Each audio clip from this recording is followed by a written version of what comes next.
In the lightweight division at UFC 304, you got King Bobby Green taking on Paddy the Baddy Pimblett. I love this fight.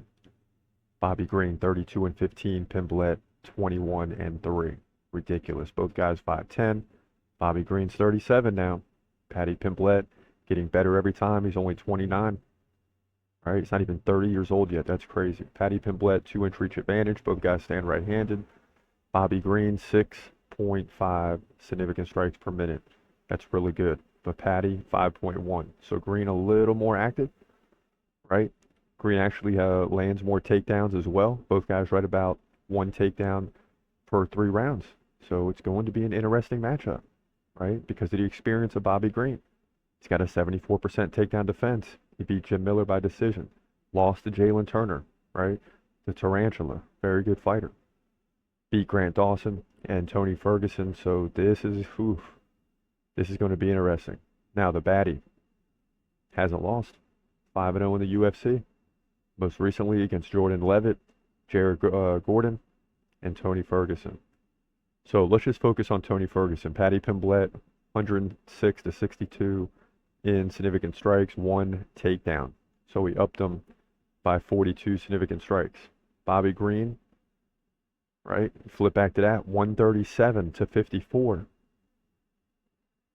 No takedowns necessary. Ended up getting an arm triangle submission late into round 3. Remember that.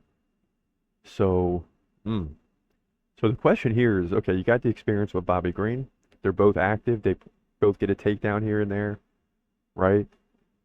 Bobby Green is where he's at. He's a veteran, but he's 37 years old. Paddy Pimblett is young at 29, but he's getting ready. Every time we see him, he's going to be better than he was the last time. The question is, has he improved enough to get to the level of Bobby Green? And you might say, wait a minute, especially if you're a big Paddy fan, you're like, wait a minute, Bobby Green, like, yeah, he's going to beat Bobby Green if he continues on, if he's getting better and better every time we see him, which he should be. But man, this is a tough one, ladies and gentlemen. This is a tough one to predict. It will be in England. People will be pulling for Paddy Pimblett. Bobby Green wants to spoil it. Ooh wee. Gosh, I like Bobby Green, but I'm going to lean towards Paddy Pimblett here. He might lose the fight, but he always finds a way to win, it seems like. And that's what makes him so tough. It's like he might look like he's going to lose his fight and then find a way to win. So I just can't go against him right now, even though he's the underdog.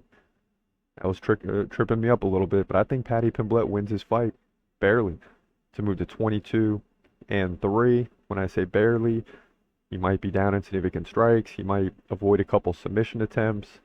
He might have to use some intangibles to win this fight in the 3rd round. I think that's what's going to happen, though. In my opinion here, lightweight division, UFC 304.